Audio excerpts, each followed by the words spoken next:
Hi, welcome to the FreightWaves Carrier Summit. I'm JT Engstrom here at FreightWaves. I'm with Spencer Tenney, President and CEO of the Tenny Group. Spencer, welcome to the Carrier Summit. It's a pleasure to have you with us. Hey, I'm glad to be here.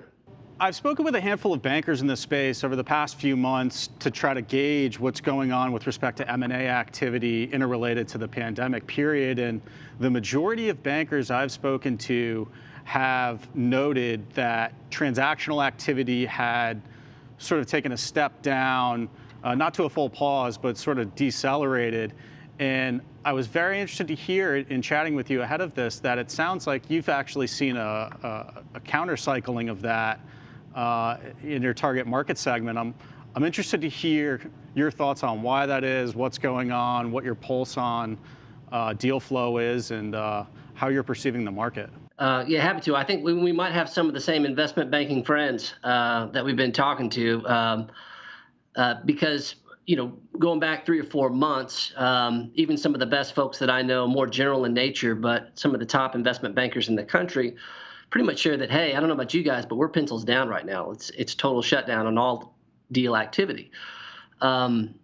And even to the tune of downsizing their staff by 25 to 50% or comp in that same percentage. So just because not so much uncertainty around what's happening right now and what deals may get done that they'll be a part of. And for us, it's just been a little bit of a different experience. I think part of that is because, and we've done this through several different cycles, not quite like COVID, but over the last 47 years of doing this.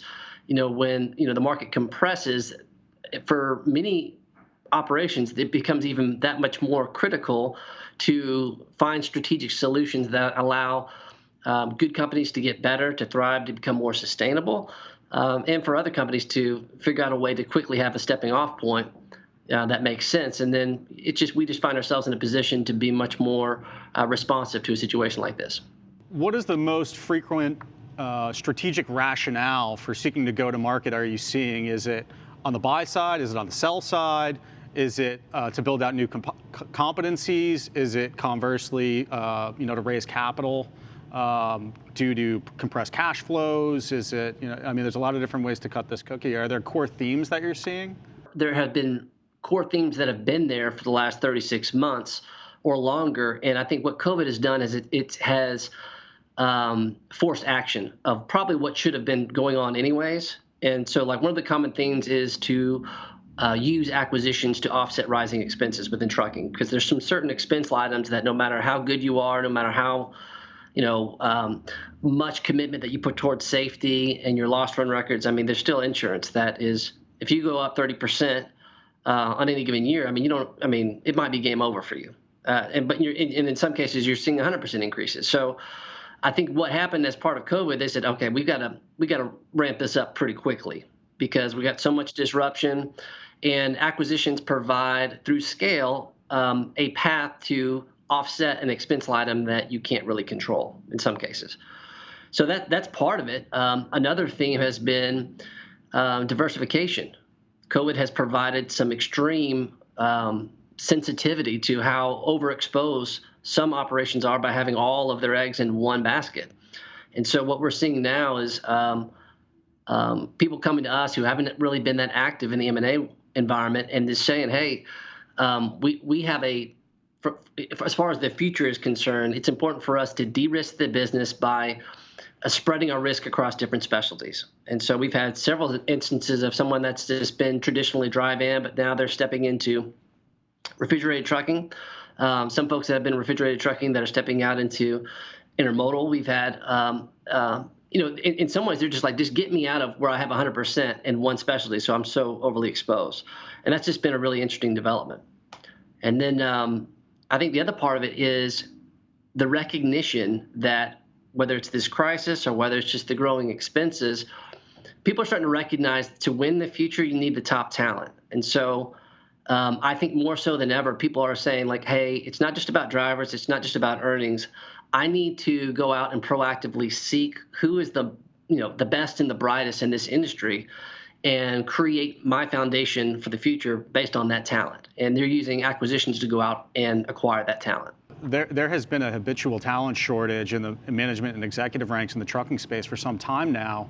And it's interesting to hear you say you're seeing deal flow activity as a direct result of seeking to acquire qualified talent, almost along the lines of it's easier to acquire really strong talent that comes with revenue associated with it versus trying to homegrown new executive talent, which can be very challenging in a very cost-conscious environment. I want to talk a little bit about your first point, though, which was you made a specific comment about insurance, but it was more related to a comment around how acquisitions can be useful in providing some economies of scale in truckload, which is interesting. There is in certain circles, a common discussion as to in truckload if there is actually economies of scale or whether it's economies of density or in perhaps some circumstances both. I'd like to talk to you a little bit about the economies of scale in truckload and how you think about that. You mentioned insurance, which makes a ton of sense. Obviously, that's been a large cost inflationary item for some period now. What are sort of the 2, 3, maybe the fourth other item that you think operators can find or unlock incremental elements of value through doing deals? I'll give you an example. We were in the process of working with two liquid bulk carriers, and we were pairing them up in the strategic rationale. They were both about $40 million in annual revenue.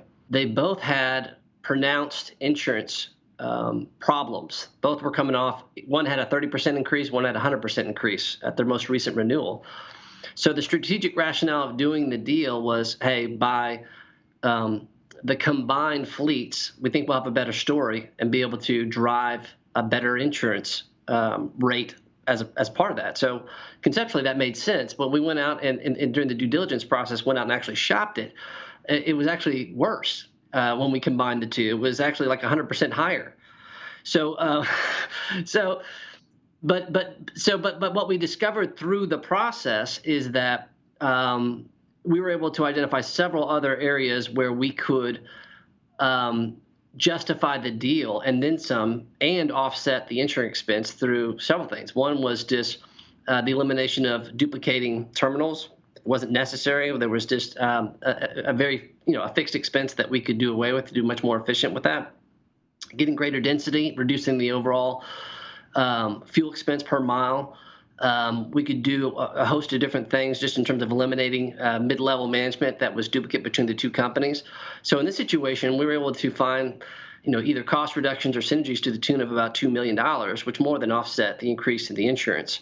But you look at that and you start looking out 3, 5, 7 years moving forward, and all of the purchasing power that comes along with having an $80 million company versus a $40 million, it gets pretty big after that.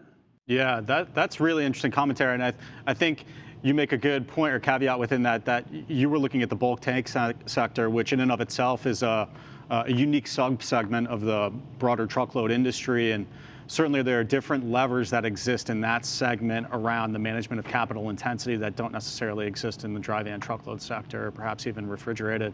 So that is really interesting commentary. Now, I would anticipate that in the current volatility of the volume and rate environment, certain subsegments of the market, especially in dry, could be challenged to normalize financials to determine what an actual EV could be prior to signing an LOI. Would you agree with that, or have you found niches where operators have been able to be crafty or unique in determining how to appropriately value an operating company to come to an agreement?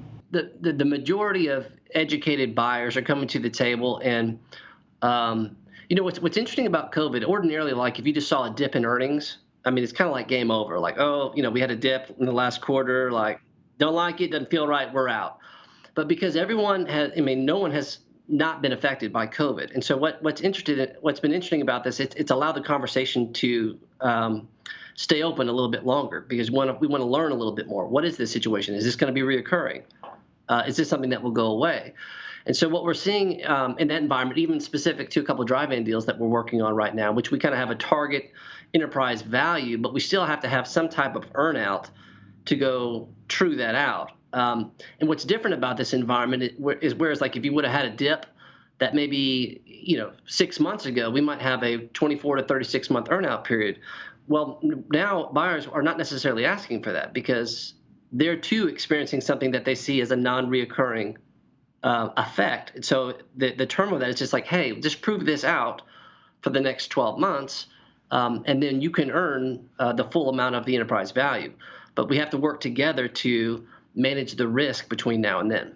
Yeah, that's interesting. And perhaps that's also a function of a strategic acquisition on behalf of operators who can see, beyond a lot of the uncertainty and volatility to looking through to the true core value of an asset to try to get a deal done, which perhaps is a little bit different than if you're doing sort of a sponsor-to-sponsor transaction and you're shopping to a sponsor who perhaps might not be a market expert in a specific given subsegment, especially a capital-intensive one.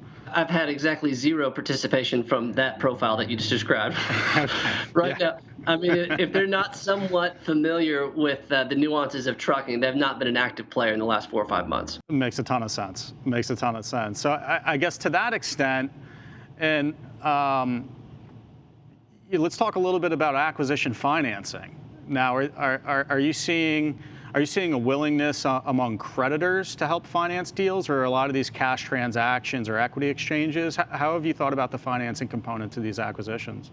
It's a little bit different, and in some ways, it's actually more beneficial. And so, whereas it could be pretty challenging to get sufficient attention for a company that wanted to exit that had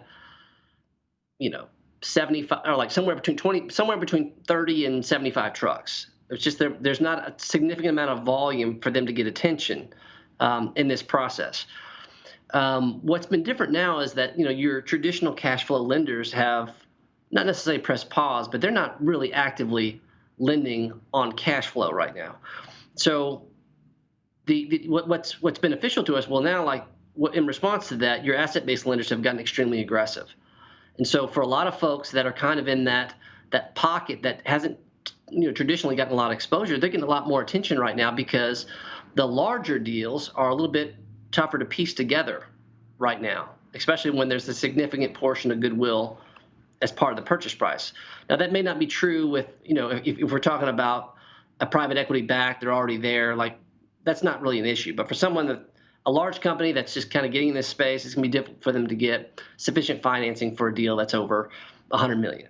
It's just a challenge. But between that 20 to 100, there's a lot of opportunities to use asset-based lending in conjunction with seller note or earnout, with a buyer's line of credit or some type of small equity piece. There's a lot of ways to piece a puzzle together to get a very positive win-win for everybody. It's very interesting to hear the counter-cyclical nature of the M&A market in truckload right now in relation to the broader economy, if you will, or even in relation to a normalized truckload timetable. I guess we have 1 minute left, so I want to ask you kind of a brief but very interesting question is, within that puzzle piecing, if you will, are you seeing a higher propensity for stock or asset purchase agreements? I've seen a little bit of both. And what I'm also seeing is, from a valuation standpoint, pretty aggressive. And I think because what's happened here is that COVID has provided a little bit of a help to the market because it's kind of culled out what are the best companies. Like in 2018, every company looked good, right? And so now through this, the COVID has allowed the strongest companies to shine very bright. And so for that, those companies that have done well during this period are really attracting high multiples. And it's an open conversation in terms of stock or asset purchase, depending on what's required to get the deal done. Yeah, well, I'm sure a lot of truckload operators who may be listening in right now would be very excited to hear that. And so with that, Spencer Tenney, President and CEO of the Tenny Group. Spencer, thank you very much for the incredibly rich and insightful commentary. Have a great day.